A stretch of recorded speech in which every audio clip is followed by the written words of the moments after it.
Azərbaycan cəmiyyətində müəllim bugün də, gələcəkdə də ən hörmətli insan kimi qəbul edilməlidir və müəllimlik peşəsi ən yüksək qiymətə layiq olan peşədir.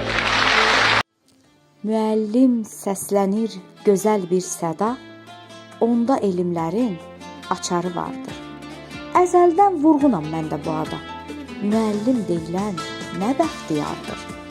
Əgər düzəlsəydi böyük bir məclis, deyərdim müəllim başda otursun. Aqronom, geoloq, həkim, mühəndis, bütün sənətkarlar səcdəyə dursun. Rəssam təbiəti, şair xəyalı onun söhbətindən, sözündən alıb. Bəstəkar çaldığı min bir havanı qulaq tək qaynayan gözündən alıb. Deyilə bir alim varmı ki söylə, o səndən dərsini almamış olsun. Deyilə bir dahi varmı ki söylə, hər dəfə sən yadına salmamış olsun. Səni bənzədirəm axar bir çaya, elmin də çay kimi necə dərindir. Aya bənzədirəm səmada aya, sonsuz ulduzlarsa şagirdlərindir.